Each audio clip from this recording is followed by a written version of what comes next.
여러분 안녕하세요. 오늘은 코인의 세계에 대해서 이야기를 해볼까 합니다. 요즘 어느 국회의원의 코인 투자 가지고 아주 세상 시끄러운데요.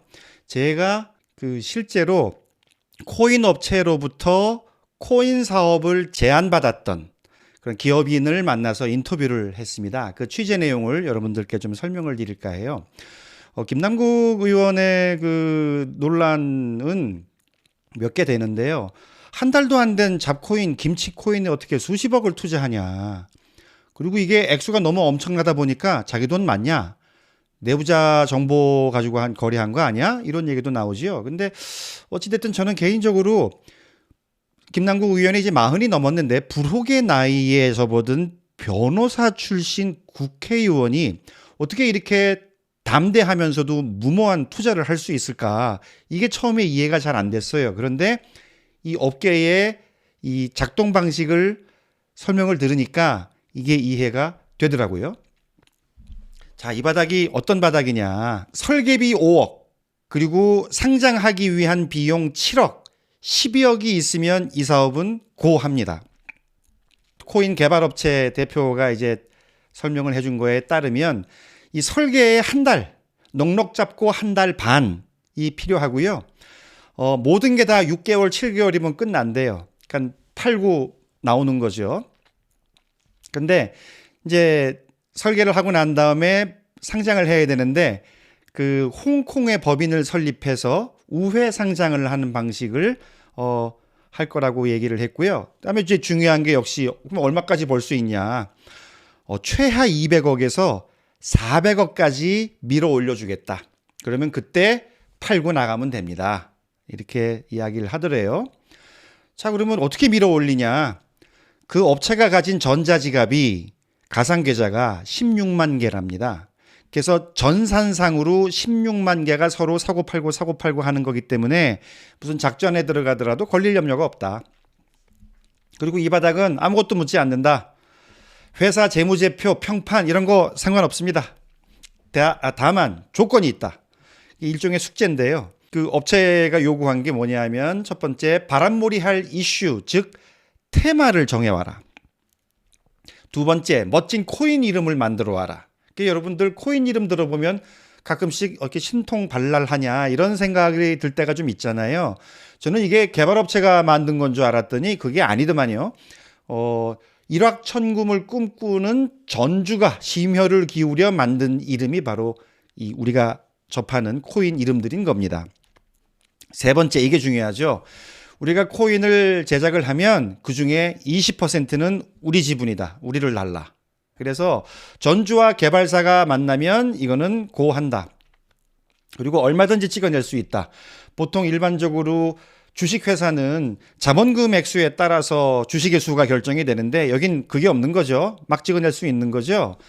그 다음에 이제 이 만난 개발업체 대표랑 임원이 30대랍니다. 만나서 얘기를 하다가 뭔가 확신을 줘야 되겠다라는 생각에서인지 슈퍼카 얘기를 하더래요. 그런데 슈퍼카가 한두 대가 아니랍니다. 그래서 같이 간 사람이 에이 설마 했더니 진짜예요. 그러면서 이제 스마트폰으로 막 차들을 이렇게 보여주고, 그 다음에 회의 끝나고 이제 헤어지기 전에 실제로 주차장에 가서, 시가 8억 하는 람보기니 아반타도르, 그리고 그 옆에 서 있는 시가 30억, 전 이게 30억인지 요번에 알았어요. 2, 30억 하는 부가티, 두 대가 나란히 서 있는 거를 확인을 하고, 그리고 헤어졌다고 하더라고요. 그게 제가 옛날에 언제 한번 코인 크게 하는 사람들 중에 슈퍼카 딜러들이 좀 있다라는 얘기를 들은 적이 있는데 그 동네의 생태계를 이렇게 알게 됐습니다. 근데 이제 이런 위험한 가상화폐 분야에 어떻게 이렇게 몰빵을 하는가 그게 좀 궁금한데 그 기업인이 이렇게 얘기를 하더라고요. 저한테. 너댓 개 작업하면 그중에 하나는 대박나지 않겠습니까? 그러니까 사람들이 여기에 이제 자꾸 뛰어드는 거겠죠. 그 다음에 한 번 실패해도 기회는 또 온다. 신생 코인이 계속 등장하잖아요. 그러니까 요번에 이뤄도 다음번에 내가 또 할 수 있다라는 그게 있는 거죠. 그래서 테마가 그럴듯하든지 사실은 이제 유언비어도 있고 증권가 찌라시도 있죠. 그래서 수많은 개미들이 이제 새로 나오는 그 신생 코인들, 잡코인, 김치 코인들을 이렇게 이제 주시하고 있다가 괜찮아 보이면 거기에 올라타는 거죠. 근데 이 개미들도 알고 있답니다. 코인이 처음에 등장을 하면 이게 가격이 막 올라갔다가 빠지는 거를 알고 있는데 그거를 알고 올라갈 때 올라타서 그다음에 빠져나올 생각을 하는 거죠. 그래서 이슈가 있는 코인, 그다음에 테마가 좋은 코인, 예전에 성공한 코인과 그 패턴이 차트의 흐름이 비슷한 코인 이런 것들을 예의주시하고 있다가 거기에 올라타는 겁니다. 그래서 나도 이번에 대박을 칠 수 있다. 지난번에 잃었던 1억을 이번에는 만회할 수 있다. 그래서 계속 거기에 뛰어들어가는 거죠. 자, 그렇다면 이게 웃겨요. 그렇게 대박을 친 돈을 많이 번 개발자들은 지금 어디에 가 있을까? 자, 이 사람들은 가상자산, 가상화폐, 가상자산에서 돈을 벌었잖아요. 근데 거기서 돈을 벌어가지고 어디에 투자를 해요? 실물자산에 투자하는 거죠. 빌딩, 토지, 땅, 뭐 상가 이런 데 투자하는 거예요. 결국 그래서 지금은 빌딩 사서 월세 받아 지내면서 필리핀 카지노 왔다 갔다 하고 그리고 룸사롱 가서 2명이 갔는데 아가씨 10명 부르고 하룻밤 술값이 1,000만 원, 2천만 원 쓰고 그렇게 즐기는 거죠. 그리고 아까 젊은 30대라고 그랬잖아요. 그러니까 이제 슈퍼카 타고 다니고 룸사롱 가도 양주 안 마시고 그거 샴페인 마시고 이렇게 이제 즐기며 사는 거죠. 이 친구들도 결국 가상화폐에서 돈 벌어서 결국 이런 실물 자산에 투자하는 거 보면 이들도 코인은 거품이고 사기성 짙은 투기다 하는 거를 잘 알고 있는 거죠. 그러면 여러 가지 얘기가 있어요. 김남국은 피해자냐, 내부자 정보 이용한 거냐. 그 기업인은 이렇게 얘기합니다. 같이 한 거지. 근데 본인이 잃은 거지. 근데 이런 거예요.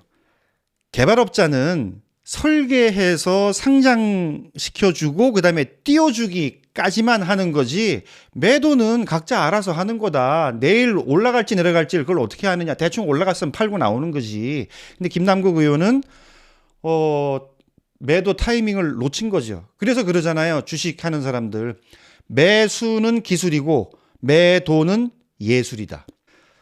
예. 그래서 그 대표는 그러면 결국 그 코인 사업 했느냐 안 했느냐. 자, 자기가 이제 그 개발업체를 만나러 갈 때 자기 회사의 임원이랑 같이 갔대요. 근데 이제 미팅이 끝나고 그 임원이 하는 얘기가 대표님, 저 사람들이 하는 얘기는 맞는 것 같습니다. 거짓말은 아닌데 돈은 벌겠지만 대표님 감당하실 수 있겠습니까? 그러더래요. 그래서 그 얘기를 들은 저도 뭘 감당해? 했는데 그 임원이 하는 얘기가 엄청나게 많은 피해자들이 생길 텐데 대표님 감당하실 수 있겠습니까? 그래서 안 했답니다. 코인 분야에서 돈 버는 사람들이 있죠. 근데 제가 아까 설명드렸듯이 개발업자와 전주만 돈을 법니다. 그 외에 조그만 부스러기들이 있는데 요거 가지고 좀 나눠 먹는 거예요. 압도적 다수는 다 손해보는 거죠. 그래서 여러분들도 이제 가상화폐에 관심이 있으시더라도 비트코인이나 이더리움 같은 좀 이제 신뢰가 쌓인 규모가 큰 코인은 모르겠으나 이런 이른바 잡코인, 김치코인은요 뭐 하지 마세요. 저는 그렇게 생각을 합니다. 예, 여러분 오늘 코인에 대해서 얘기해봤고요. 뭐 혹시 도움이 되셨으면 좋아요와 구독, 알림 설정 부탁드리겠습니다. 감사합니다.